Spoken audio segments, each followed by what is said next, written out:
Family, तुमचं सर्वांचं आपल्या जयेश पाटील आगीतले ब्लॉगी चॅनलवर स्वागत आहे। तर आई आज बनवणार आहे रुशींची भाजी। कारण इकडे बघा आईने रुशींची भाजी करायला घेतले।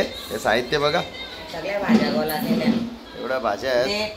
देठाचा पाला, केवला, शेपटाची शींग, इकऱ्याचा पाला, कड्डूचा पाला आणि आंबारीचा कारंदेना भेटलं तर कारंदेचा पाला घेतले आणि डेटीचा पाला, याचा टेकल्याचा थोडासाच भेटले।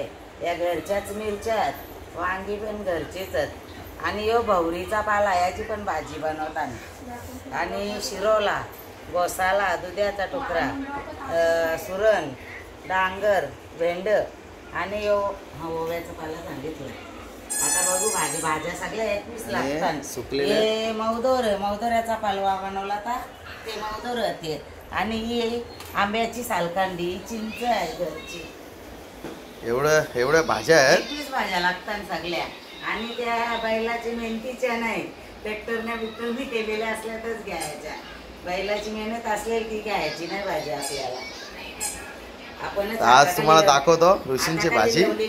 उपवासाला अजून टायमिंग आहे, अगोदर दाखवतो तुम्हाला रेसिपी बनवून दाखवू बरं, खायला पण येईल भाजी। आता घेतल्या भाजी कटिंग करायला, आता कटिंग झाल्यावर दाखवतो सर्व तुम्हाला रेसिपी। सगळा पाला असला तेवढा चांगला।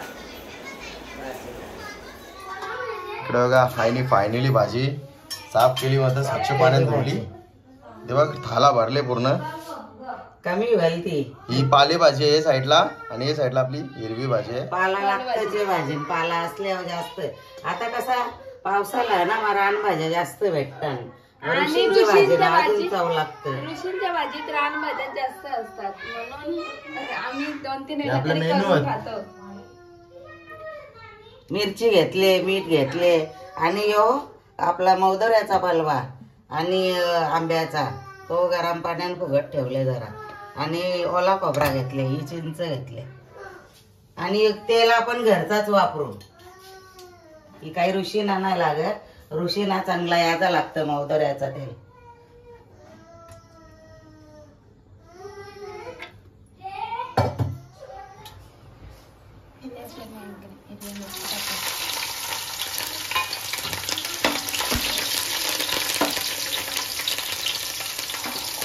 मिरची मस्त परतून घ्या।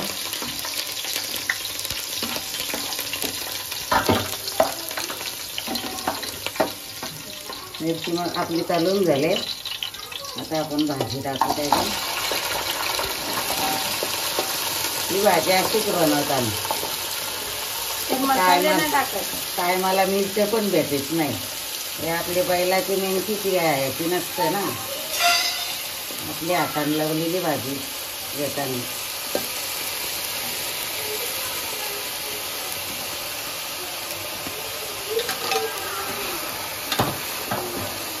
त्याचं मागचं पण कारण आहे, ते कहाणी वाचल्यावरच कळते, ज्यांना माहिती नाही ना त्यांना बरोबर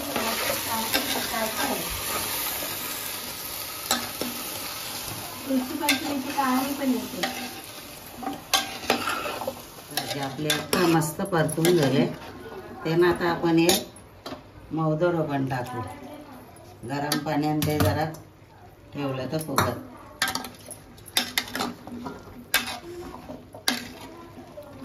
परतून झाले आता आपली भाजी। आपण 5 मिनिटाची आता तिला 5 गॅसवर वाफ द्यावं।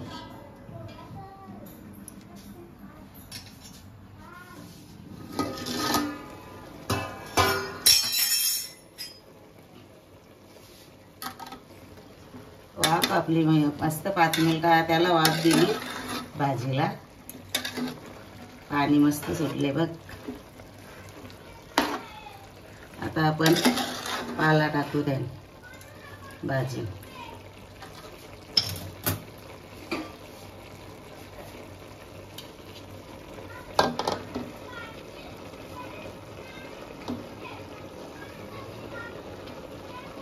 पाला भरपूरच आहे, पाला असल्यावरच मजा येते भाजी खायला।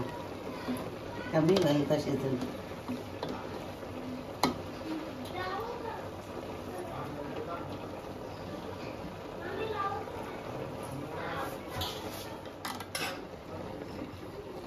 परत आपण भाजी मस्त घाटलून जाऊ. पाला आपला भरपूरच आहे.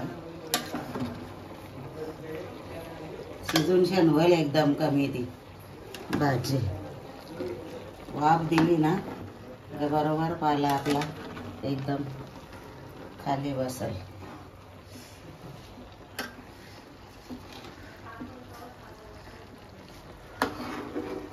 हे ना ते ऋषी पंचमीला बनवा, माझ्याला येत नसेल त्याही. हो 3-4 वेळेला होता ना बनवायच्या. आता परत आपण 10 मिनिटात वाफ द्यावं भाजीला. पाणी सुटेल तिचं आपोआप.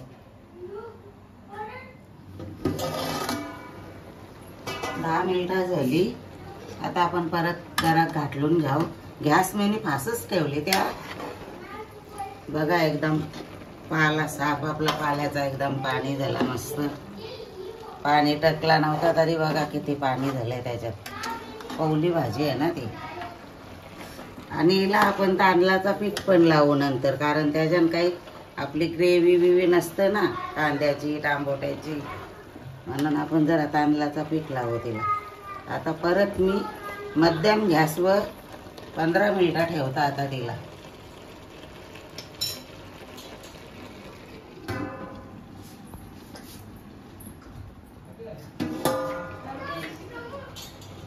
भाजीचा बघा आपली किती मस्त पाणी सुटले भाजीला. आणि भाजवी भारी याला मस्त वाफेनच भाजी आपली बघा कशी मस्त झाली. अजून काही मीठ बीठ काही टाकला नाही, चिंच पण नाही टाकली तरी वास मस्त येतात. बघा आपण सुरण झाले का, झाले सुरण. आपण लाजतं शेकटाची शेंग बघू. शेकटाची शेंग पण झाली. आता आपण मीठ पण टाकू. पहिले चिंचचा पाणी टाकू. आंबा मीठ टाकून घ्यावं चवीनुसार. ओला नारळ,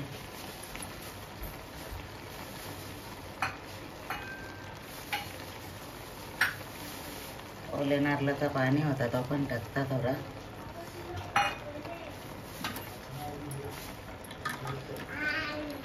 परतून घ्यावं.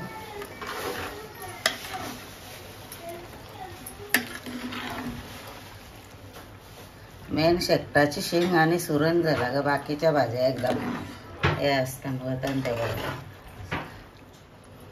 तांदळाचा पीठ लावू आपण थोडासा भाजीला आपले.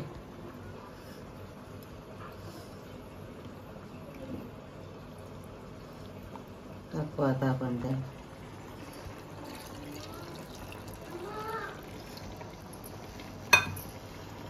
परतून घ्यावं तिला.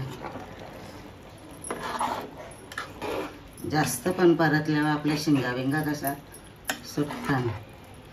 आणि मौदोरा बघितला नाही. मौदोरा पण मस्त पेन झाले बघितलं एकदम झाले मौदोरा पण. आता परत आपण 10 मिनिटाची वाफ द्यावं. मंद आचेवर ठेवू.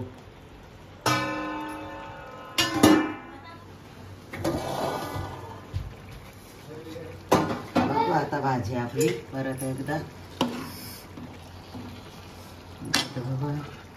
डेट पण मस्त झाले. आता घातलंच नाही भाजी आपली झाली. बंद करता एकदम बारीक गॅसवर ठेवली ती मी. आता झाली आपली भाजी. आता ग्रेव्ही जर राहू दे. एकदम सुकी पण नको, सुकी पण ठेवायची.